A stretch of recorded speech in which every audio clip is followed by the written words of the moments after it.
Hey y'all, it's Andrew with Free Tours by Foot New Orleans. It's the home stretch of spring, and in that spirit, I want to show y'all one more green space. So this is gonna be the Lafitte Greenway. It's a late 1700 shipping canal turned into a railroad route, turned into a public park. And that last change only happened in 2015. So in some ways it's really recent. In other ways, this is a really old space, and it's got some remnants of that history that we'll see as we go. It's also a public art space, so we'll see some big murals and sculptures, and it also can be really useful both for visitors and for locals. One end of it is right next to the French Quarter, easy to access for visitors, but a lot of people work there, so for commuters, it's super helpful. And the other end of it is out in Mid-City, close to City Park, all of its various attractions, Bayou St. And so you see it used a lot, both by visitors and by residents, getting back and forth between these two areas, mainly on foot or by bike. We're gonna do it by bike, and we're gonna start in Mid-City and work our way towards the French Quarter. Let's get started. All right, y'all, we begin near one end of the Greenway, right where it intersects with Carrollton Avenue in the Mid-City neighborhood. This is a good spot to start for a few reasons. So Carrollton has right across the street, right there, a streetcar stop. So there's a streetcar that runs over in this direction, which begins along the edge of the French Quarter. So if you're staying down in that area, taking the canal streetcar, the one that is called City Park/Museum, would bring you right out here. And if you wanted to ride the Greenway, you could do so using one of those bikes right across the street. The City Blue Bike program has rental racks all over the place, including right here. There are also buses that you can take to get here, and the buses have bike racks on the front, as you can see. Also, if you are coming out to this part of town, Carrollton and the streetcar and the buses continue in this direction, and they go over to City Park, which is kind of just out of view right now. And City Park has the New Orleans Museum of Art, the museum's sculpture garden, lots and lots of other great stuff. So you can easily make a day, really, out of being in this part of town, and the Greenway can be a way to connect yourself back over to the French Quarter area once you're done. Also, there is a little bit more of the Greenway in this direction, that stretch over there. Mentioned that the Greenway was a railroad corridor. The part over there actually still is a little further along, so where a lot of the Greenway is kind of post-industrial, that portion is still mid-industrial. There's a little bit less to see in that direction, but you could ride out there and you would get a view of the set of cemeteries that are located along the edge of Mid-City. Before we go, y'all, we got a map. So much easier to show y'all this with a sign than digitally. So welcome to the Lafitte Greenway. Right now we are here, and as you can see, there's a little bit of the trail that we're not seeing, and then there's a section of potential future trail along here leading all the way out to Canal Boulevard. This is where those cemeteries are located. And you actually can see in one of our other videos, Metairie Cemetery, including some of this area right here. So something to check out if you want to know what you'd be in for if you made that trip. City Park is out here. You can see this part. And then that is also an area that we have videos of that you can check out too. We are going to be continuing in this direction, and as you can see along the route, there are various little points of interest. These indicate where there are repair spots, and then there are going to be sports facilities and art pieces as we go, also indicated on here, and you can find this map online.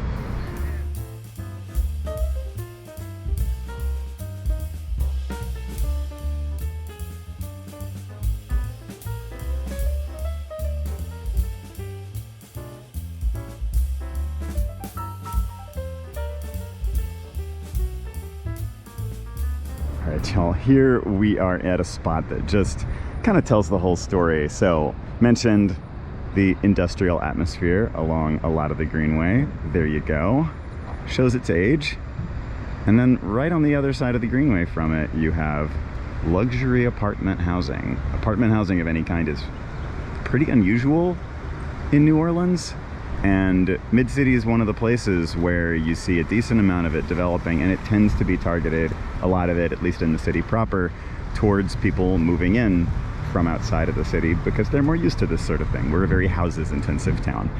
And then you've got French Truck Coffee right here, so like perfectly natural that a nice coffee shop would pop up at the bottom of an upscale housing development, and certainly facing onto a spot where lots of people are going to be passing by regularly. And the Greenway is predecessor to both of these things on the right, and it is enough a root cause of them being here that their Wi-Fi password is Greenway. So there's some news you can use. So I don't mean to suggest that the Greenway is the reason why these things pop up, although it might be part of it, but Mid-City is just one of these areas that, with the influx of people from outside of town moving to New Orleans over the last decade, has become a center of some change. And so what we are seeing today is a bit of a freeze frame, probably. It's very possible that if you were to come out and bike this route in another year, 2 years, 5 years, that you would see a place significantly changed from the sort of transitional industrial residential vibe that we've got now.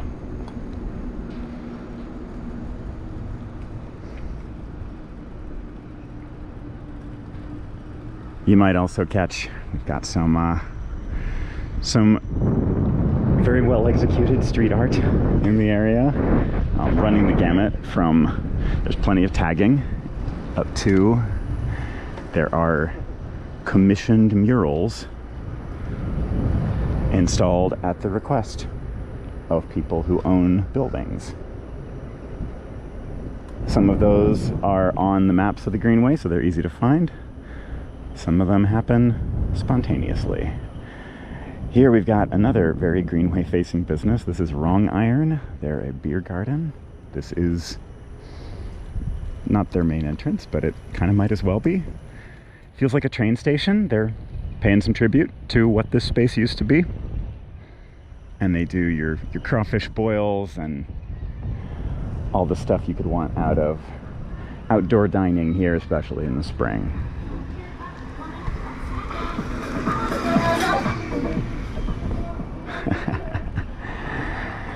Someone is making the most of their work hours.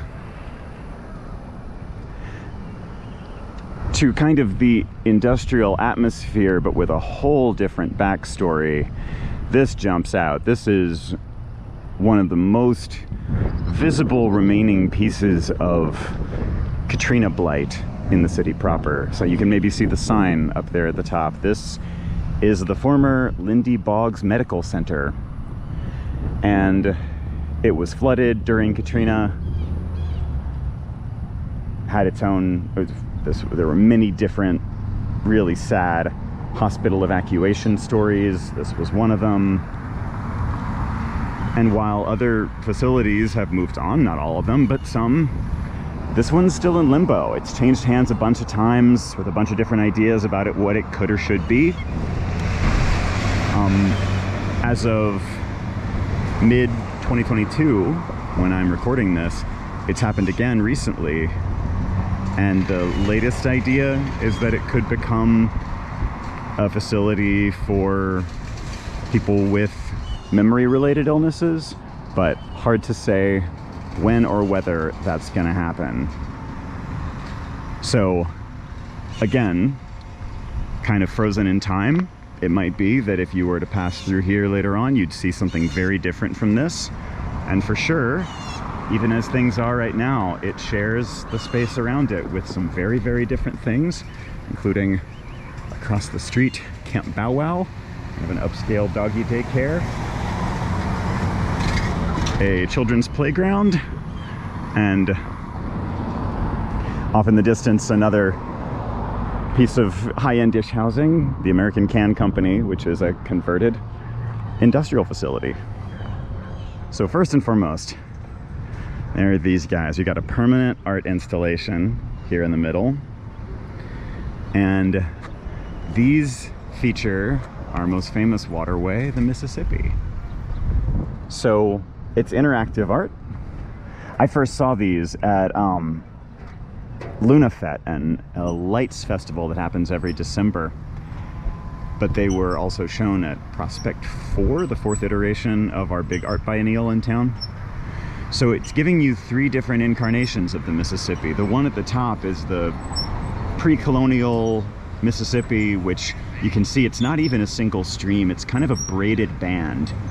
And those braids would exist both in any single moment, but also across fairly short spans of time. Actually, the base of these pieces is a tile mosaic, which is based on these engineering drawings of the Mississippi made by the Army Corps of Engineers to observe the change in the river's path over time. And on the original maps, each of these different colors showed a path that the Mississippi had traveled in a different time span. These are just kind of whimsical reinterpretations of them. So you have the sort of mostly natural Mississippi changing its course regularly, surrounded by wetlands at the top. Below that, you get to the colonial Mississippi, which was divided up into plantation land. And so all of these straight lines you see along this stretch are the divisions of properties. And you can see the portion that's the most famous right here. Those plantations extended into the city. This is the French Quarter, this famous crescent in the river from which we get the Crescent City nickname. French Quarter is right there. We are out here right now. So the division of the riverfront land into plantations, because of its fertility, because of its access to a shipping waterway, that's something that's really important in this part of town. This is where the first of those plantations were. So out here, you have plantation boundaries that you don't get to see, but some of the plantations folks tend to visit much, much further up this way. So some of these still exist. And then you get on to the post-plantation industrial Mississippi. You can still see the same shape on this one. The Mississippi's been held still for quite some time now by human engineering.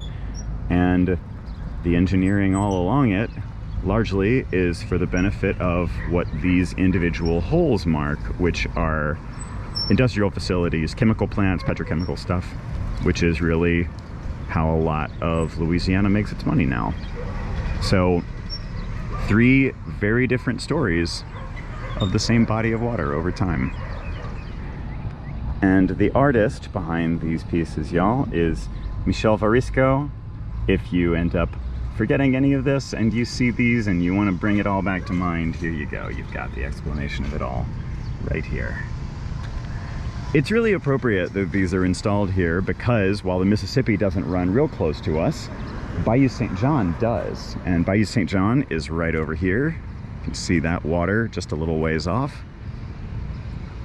And the bayou, while not immediately connected to the river, it doesn't touch the Mississippi. It may originate from it. A bayou a lot of times is a body of water originating from Mississippi or another river breaking its banks and forming a separate stream that occasionally gets used to drain the river when the water gets especially high, and then also can feed back in from whatever body it empties into. So at the other end of this is Lake Pontchartrain, and the lake has long been the preferred route for modern shipping, for colonists, for indigenous people, for getting in and out of the Mississippi, because the lower part of the river is really challenging to navigate. And so this bayou actually is, more so than the lower Mississippi, the main way of getting from place to place. And it was the use of this bayou as such by the many different indigenous groups that lived here that ultimately resulted in the French doing the same thing. So French colonists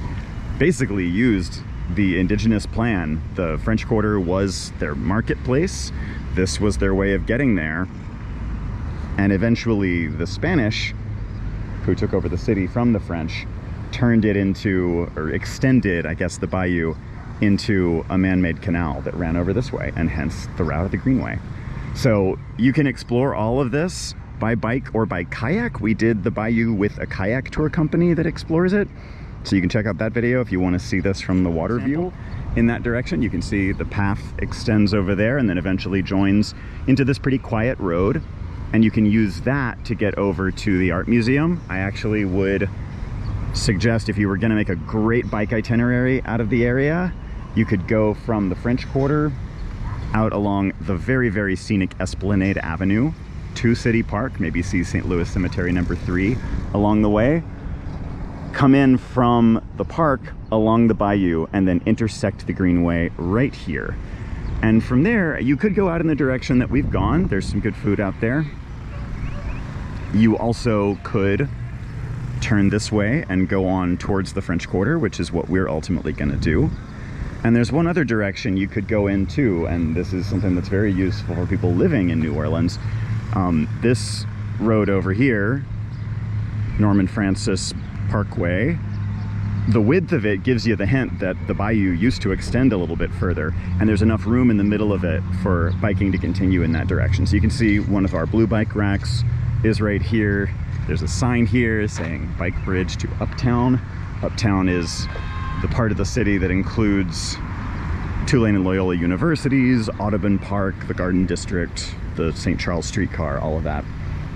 So this path continues a good little ways in that direction and then crosses a bridge. There's a few pros and cons to the idea of biking in New Orleans. Among the cons would be road quality, so paths are a great way to avoid dealing with that. Another con could be that a lot of our drivers are not super used to being around bikers.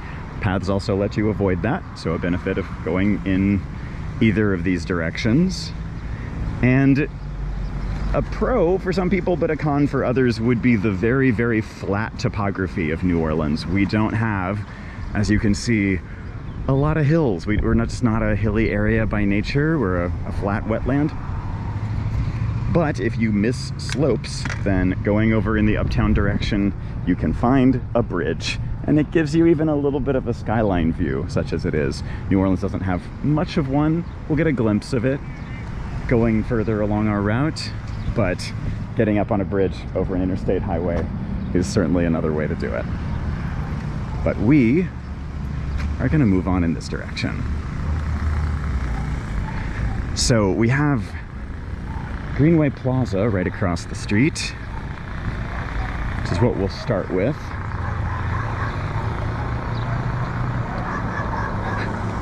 Camp Bow Wow. You can hear the, what do you want to call them? The guests. And happy Pride, y'all. It is June as I record this, and happy Pride whatever month it is as you are listening to this. So Greenway Plaza, the Greenway as a whole is opened in 2015, but it's an ongoing project, and this opens in December of 2020. And that is a moment when we really felt a need for outdoor spaces you could hang out in. Naturally, that is in a stage of lockdown, and the conception of this space was in an early stage of lockdown, at which time the spot we're in now, you can see ahead just past that little barricade, it was just a parking area for some city facilities located along here. So opening this up to be sort of a playground hangout space really served the neighborhood in a way that the Greenway is, as a whole, meant to do. Created a stage where outdoor events could happen, and the chalkboard on the stage is always a fun way to check in with what's been going on and who's been hanging out here recently. There is chalk provided, but it does not seem there are erasers provided, so people just kind of stack visual upon visual. Oh, and this kitten too wishes you happy Pride. I said there's some good food out here. Among the options for good food here is Parkway Bakery and Tavern. You can see right across the way their little vintage car, the sign up on top of the building over there. This is one of the go-to po' boy places in the city proper, and I definitely recommend it enthusiastically. Huge and varied menu of po' boys. A lot of places have kind of one that they specialize in and really get great variety here. As to the green stuff, y'all, I've been seeing a bunch of, let's see if we can find you a good one. This stuff, y'all can see, hopefully, these cute little poof balls right there. And there's a thing that they do. So this is called sensitive plant, and you can see why. Check this out. When you touch it, the leaves close up. I cannot tell you how many hours of entertainment I got out of these when I was a child. Today I like to let them preserve their energy, but deserves a moment of entertainment for y'all. I buried the lead here, y'all. This thing deserves some attention.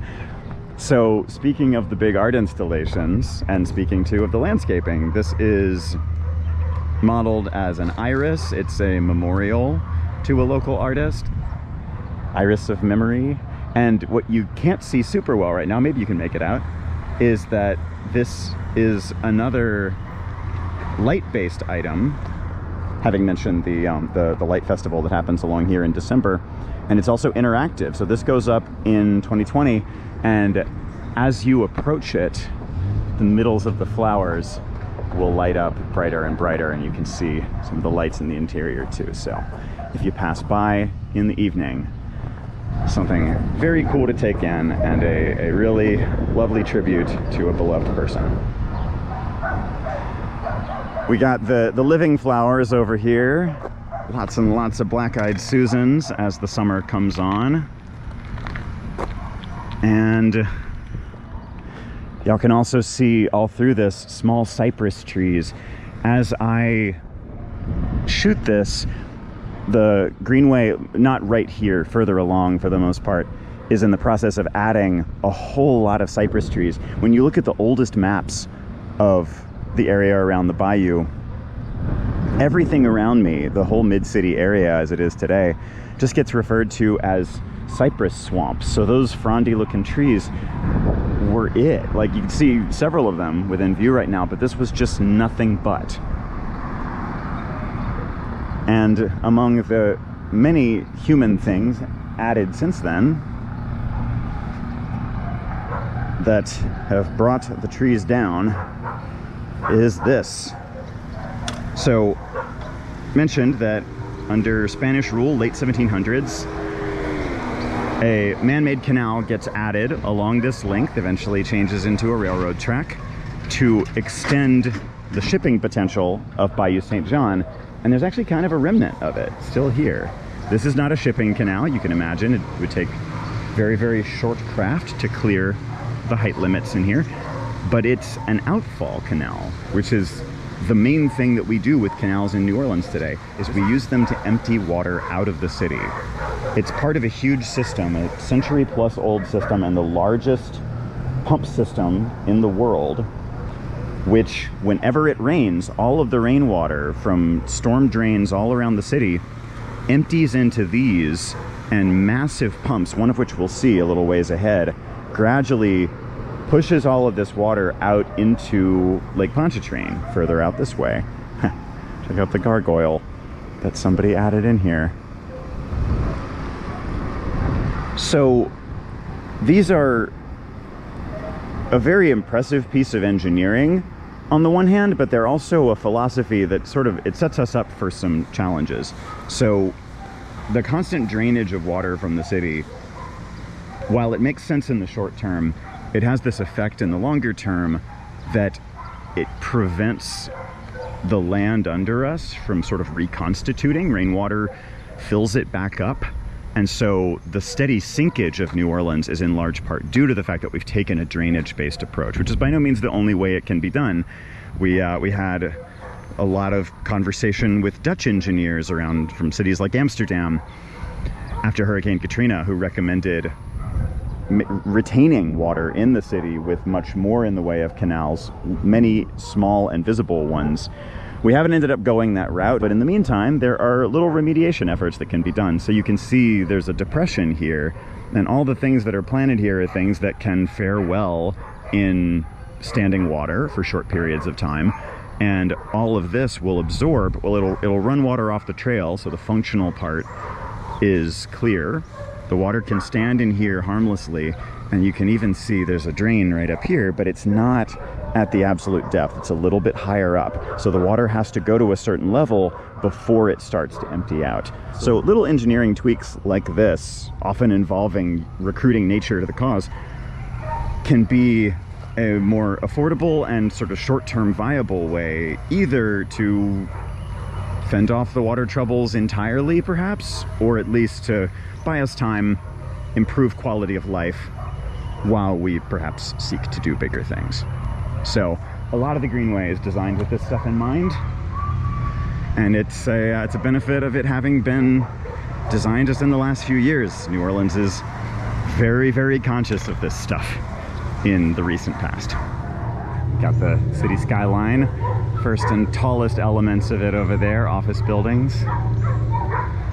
That's about where we will end up.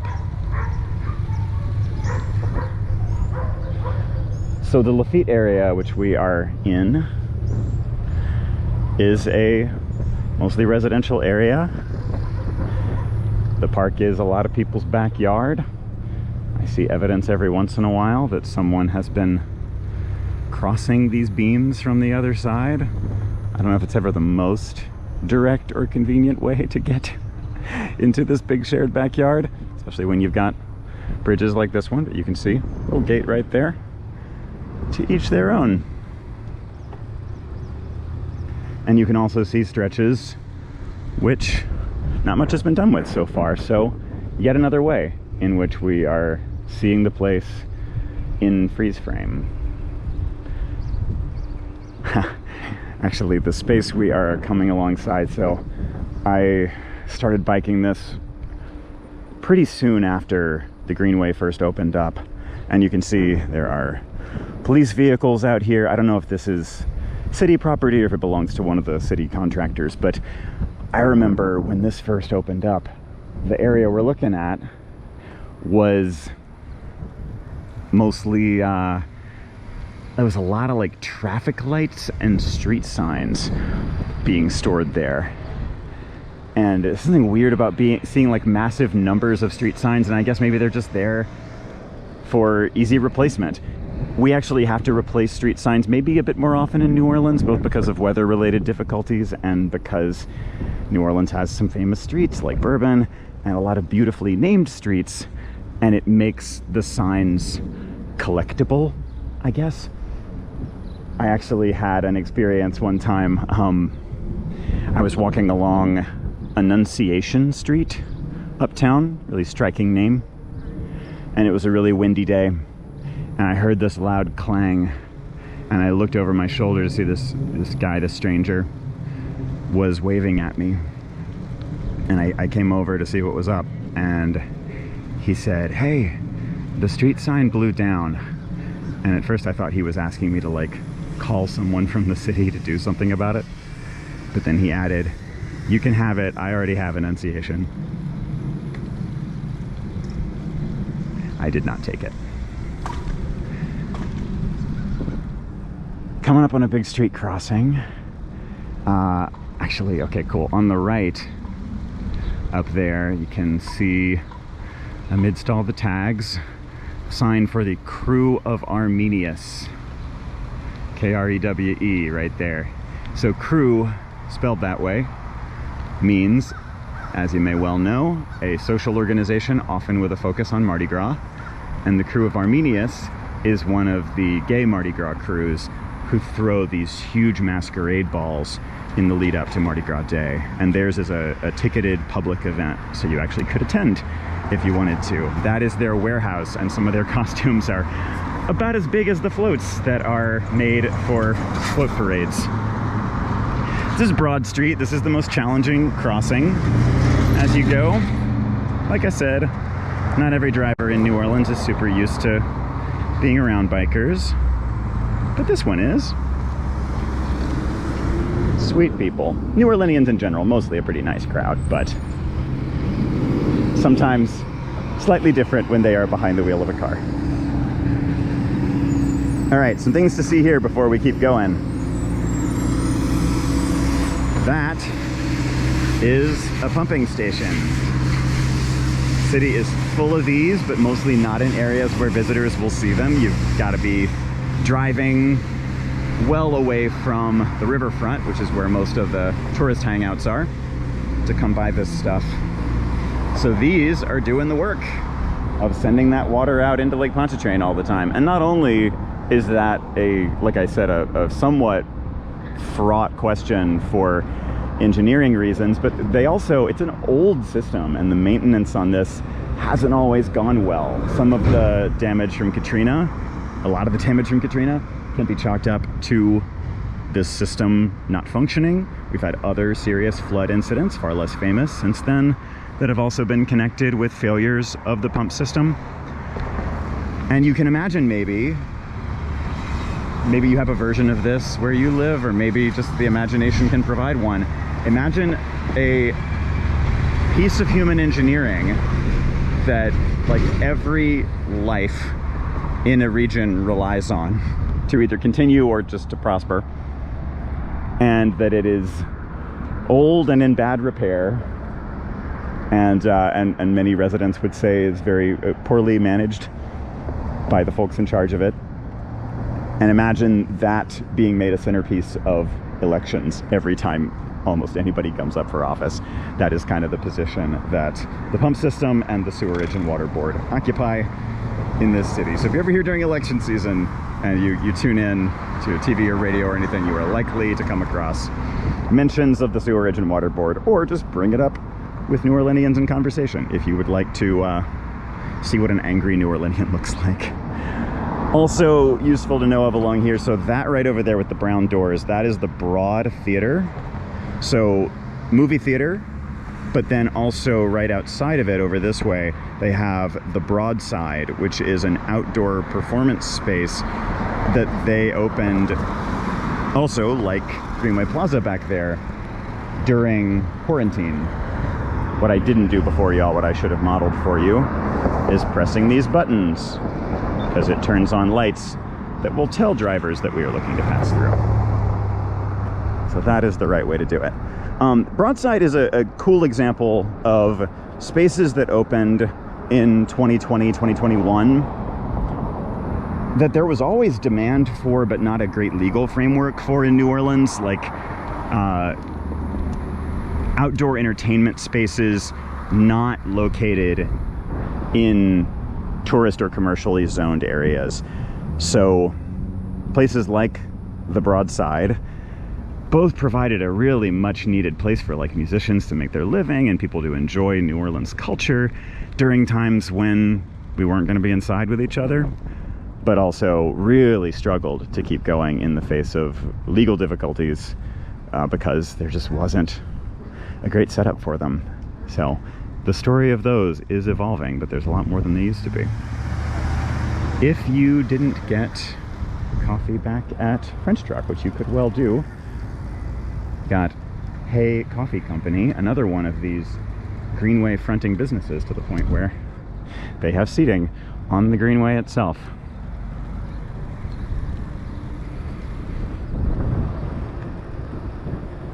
Oh, huh. All right, so another one of our murals.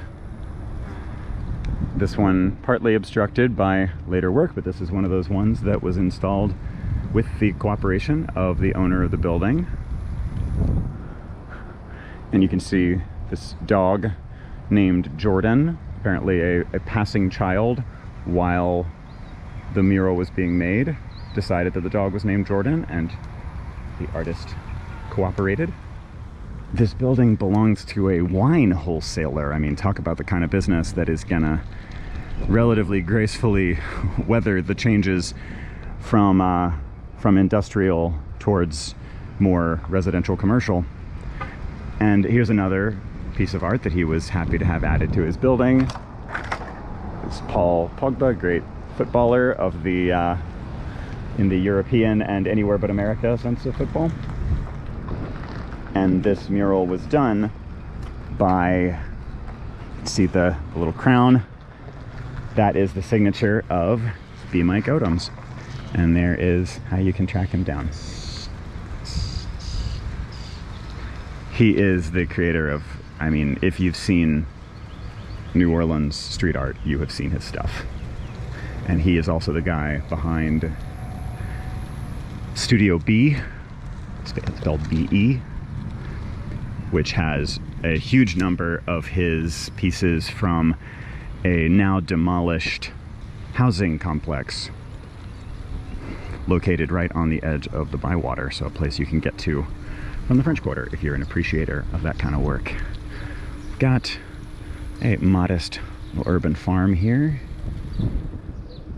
That has been an element of this space for a long time. You can imagine it is not a given in a city to have a big chunk of green space, and people have lived pretty densely in the Lafitte area for as long as it's existed. So back to at least World War II-ish, I've found stories about people operating much larger farm spaces out here, selling to the community around it. And now back to nature after a fashion. So this is that cypress planting. This is going to be the cypress forest. All these little cypress trees have been put in just in the last few weeks.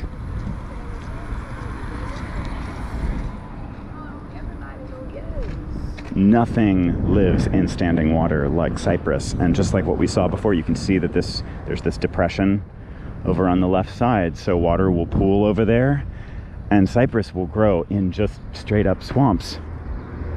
So it is going to be happy as can be, reunited.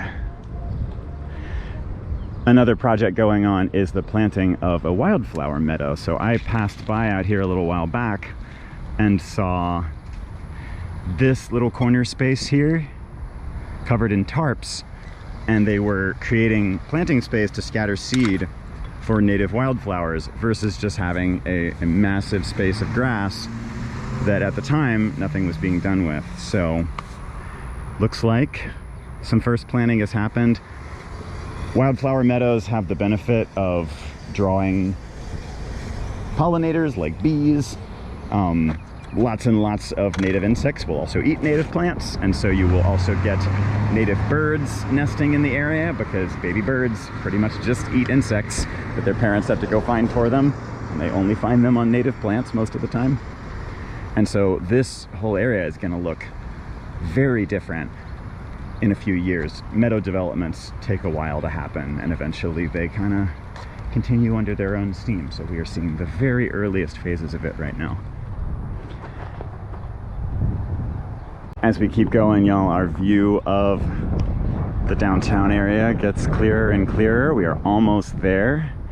But along the way, one of the central features of the Lafitte area is the Lafitte housing complex over here. And I want to show y'all there's a real stark difference between what you see on this side, this fenced off brick building that really shows its age and is boarded up, and on this side, much newer looking buildings which also reflect a much older vocabulary of New Orleans type structures, not just the one we're seeing here, but lots of different designs all through this area. So you can see the Carver Theater in the distance, former movie theater, live event space these days.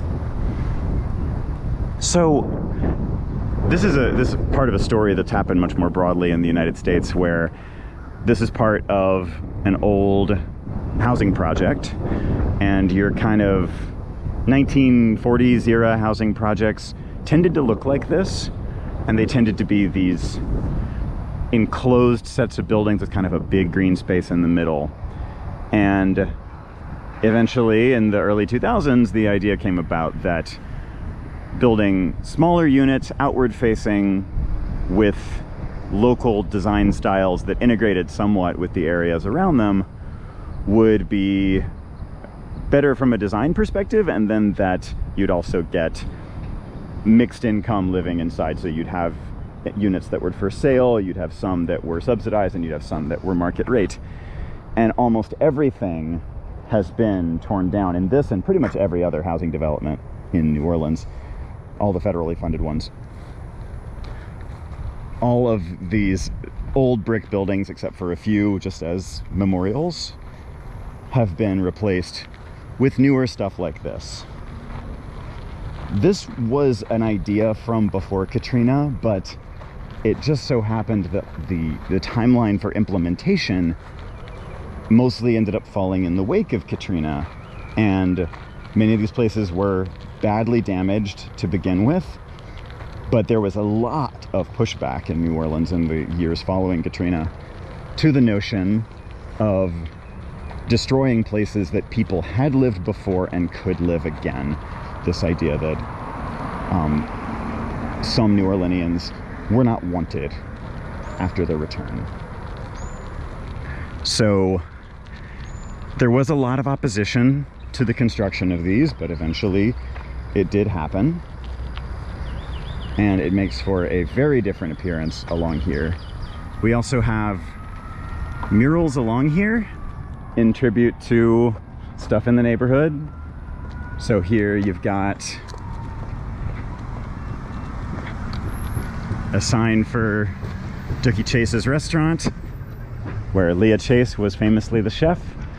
That is located not at all far from us right now, just back the way we were looking a moment ago. You've got the empty community pool. Gotta look for your pools somewhere else. You've got the playground slash adult fitness area, lots of equipment, and there are classes that happen here as well, where you come out and enjoy a yoga or a Zumba class. And then the mural that I find particularly evocative is this one. So you can see 1941, the year of original construction, 2005, the year of the Great Disruption, and then 2016, the year that it was ultimately finished as we see it now.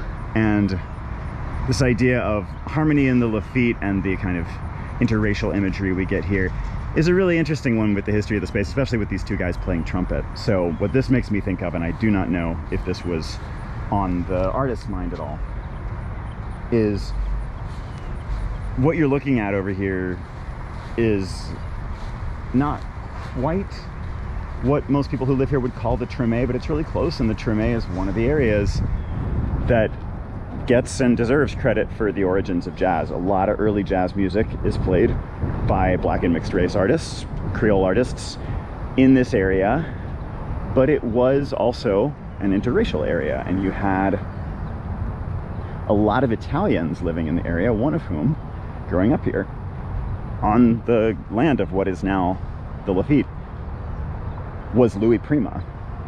And depending on what you know about jazz, you may know Louis Prima mainly as King Louis in The Jungle Book, but had quite a music career unto himself, kind of contemporary of Louis Armstrong, and he became a jazz artist because he grew up in that area among Black and Creole residents. So what you get for someone like him is this kind of mutual exposure. He talked about like going to the homes of Black friends regularly, and that's just something that once you got the housing projects put in, good as the intentions may have been, the houses that people already lived in were claimed and destroyed, and a newly segregated facility was built, and Louis Prima could no longer live next to all of his childhood friends. So you get a lot of disruption in these neighborhoods historically from some, one might say, paternalistic maneuvers like that, and hence the kind of distrust that you often see in New Orleans more recently for things like redoing the Lafitte, or say the move to place City Hall in Congo Square. That's been kind of a hot story for the last couple of years. Another B. Mike creation over here, and this is an homage to, gets you all the close-up view of it, a kind of multi-purpose event space that was over here that, among other things, called the Coliseum, and it hosted boxing matches. So you've got reproduction of one of the iconic boxing posters here from a Joe Louis match. And imagining spectators, very contemporary spectators of that long ago event.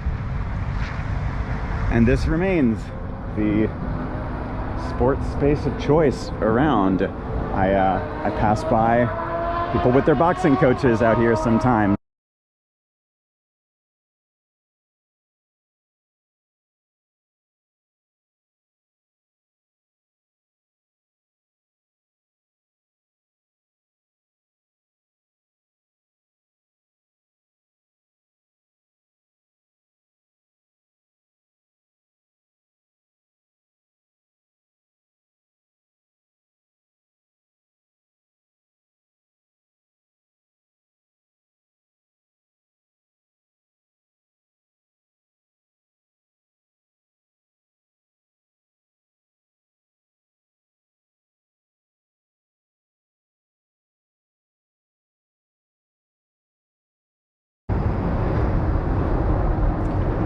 This deserves a quick moment of attention as kind of a monument, sort of an unmarked one. So, talked about the Lafitte projects right around here. And in the same way, you have, so as this was a segregated housing development, you have here one gate, and over there through the highway, you can just see, we'll get closer to it, another gate. So this space has been a playground going back well before the development of the Greenway into the early 20th century, but it was established as a segregated one, and not just segregated by race, but also by like age, sex, size. So you had very separate spaces for all kinds of slicings and dicings of different kinds of children. All that remains of that is the two gates showing where once people entered them, and that one went over towards the whites only housing project of that era, which you can see the back of its redevelopment over here, and then this one bordered the Lafitte. So in the donation that was given, this is all called the Lehman playground today. The Lehman family required that in order to be able to accept the donation, the city would always have a Lehman playground. If it didn't happen here, if it got moved away from here, then it would have to be built somewhere else. And so they retain the name Lehman Playground, even though really all that's left of its design, it is these two gates. And this was always the portion of it that got more use because there were so many more residents over on this side as the years went on. We're gonna pass under this overpass, which, as you can see, it's got some bright colors on it. Maybe you can make out the Louis Armstrong mural up under there, and that is indicative, there you go, that we are looking at a cultural space. So I am gonna cross, actually, yeah, down that way. So I'm not crossing exactly where you would if you were biking this yourself, unless you decided to. Yeah, the bike crosswalk is back over there, but you'll allowed to see this stuff. We spent some time under here in our Treme video, but it is full of murals of noted neighborhood residents of all different kinds, just meaningful symbols. And among some of the more visually evocative ones, you've got images of, I get called Mardi Gras Indians or Black Masking Indians, and this is a painting of Big Chief Tootie Montana, the best known of them, and a really revered one among people who do this locally. He's the real kind of artist who made this into more of an art form, really elevated the design of the suits that these folks wear every year on Mardi Gras Day and a few other days. As you go further down too, we're a little far from this, hard to see, but this whole strip used to be lined, as that side of the street is, with live oak trees, which are a typical way of lining and shading big wide avenues. all throughout our city, and these were cut down. This was kind of the Black Main Street of the mid-century, and the trees here were cut down to make space for what you have now, which is the interstate highway system. And there was a lot of debate about where to put this. We talk about that story in our Treme video. So more on this, more visuals, and more storytelling. It's another B. Mike creation, by the way. You might be starting to recognize his style or his signature.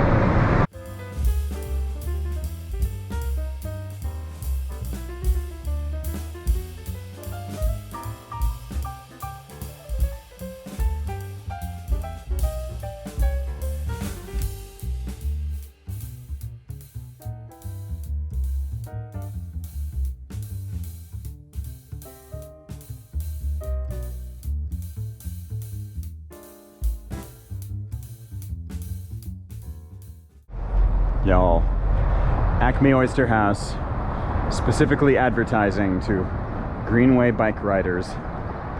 There's nothing you want after a nice sweaty bike ride than fried battered shrimp, am I right?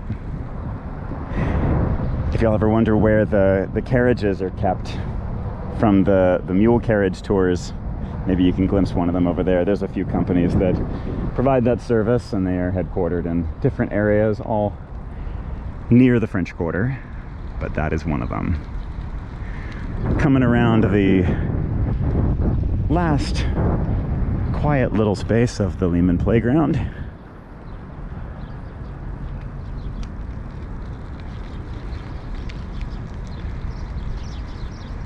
And we are coming up towards the back of the French Quarter. So we are rounding into what was the home stretch of the canal back when it was a canal. And as it happens, the street that we're about to converge with, not this one just on our left, but just over past it, is called Basin Street. And it was what they call the turning basin of the canal.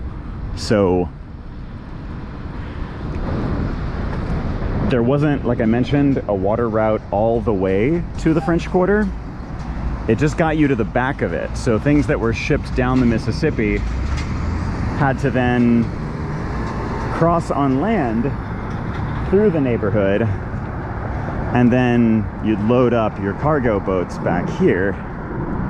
So we are looking at the back of the French Quarter, just up ahead, not quite visible from here, but we're very close. And so you'd get these ships coming along the canal, arriving here, loading up, and then turning around, hence turning basin. Nowadays, the other side of it is Louis Armstrong Park. More on that in a second.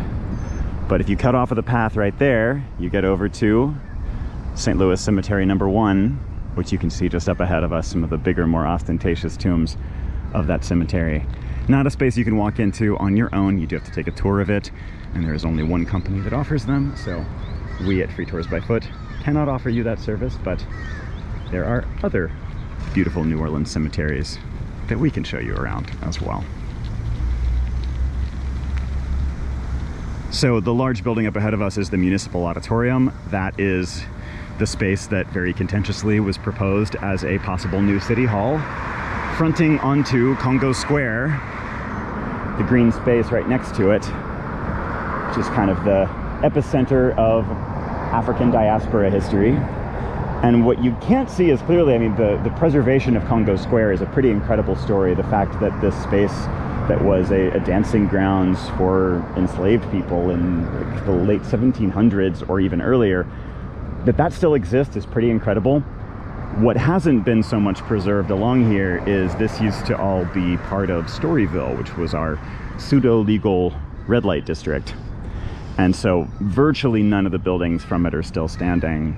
When World War I came along and the feds wanted to put military facilities here and really involve New Orleans in a profitable way in the war, the condition on that was the utter destruction of Storyville. So from that and subsequent eras, with the construction of our previous new city hall, you can see that straight in front of us. Way down there with City Hall written across the front. And then the Iberville housing project, also rebuilt in the same way with a few preserved buildings along the front right over there, including some placards explaining some Storyville history and some history of that space as well. So even if you can't go into the cemetery, you can see a little bit of a museum display. This building too, so this was the train station, which today we call Bayou St Station, as a visitor center. But this is where the trains used to arrive in New Orleans, so New Orleans didn't mind putting its visitors straight into the red light district until there was a very strong incentive to do otherwise. So for someone biking or walking along this path, you can see the bike path continues to right here, and then it sort of continues onwards. This is considered the end of the Lafitte Greenway, but it sort of continues along Basin Street, and you could take that over into the business district or even on into Uptown. The main reason, of course, to come to this end for a visitor would be, or even for a lot of commuters, the French Quarter, which is right through there. You can see the tall buildings over kind of across the corner from it, but one more block in that direction puts you into the French Quarter on its back end, but it's a mere 6 blocks deep, so you wouldn't have far to go to get through that to Jackson Square, Royal Street, Bourbon Street, all of the famous stuff that's more on the riverfront side. So the Lafitte Greenway is a really fantastic way to get between these things. And if you briefly imagine someone staying in the French Quarter, some of the lodgings are right there along Rampart Street at the back of the neighborhood. Plenty more of them are in those tall buildings. Some of the nearer ones we can see are the Sheraton, the Marriott. You can see the sign for the Hotel Monteleone in the French Quarter. If you're staying at any of these places, renting a bike from one of the private companies in the neighborhood or getting one from the Blue Bike racks, and just coming right out here, you have easy access to this beautiful and safe route, and very illustrative and story-filled route that can get you all the way back out there to those cool things that we started next to. So lots to think about. Oh, and you know, restroom, beverage facilities, etc. right here. I always got to act like y'all are here with me, because eventually you will be. So if this brings up new questions for you, or you'd like to see other bike routes in town, I mean, we show one of them in our riverfront bike ride, the beginning of our road trip series. So please ask your questions about those. I'm happy to share other ones. And if you'd like deeper dives into any of these bits of history that we've seen in passing on the way, we'd love to hear about that too. Your likes are, of course, always affirming and helpful, and spreading the word, however else you care to do so, is a real kindness. And if y'all want to tip your guide for the day, find the means to do that down in the notes. Really cool as always getting to hang out with y'all. I'm gonna head back out to Bayou St. John. Got 1.6 miles ahead of me. I think I can pull that off. See you next time.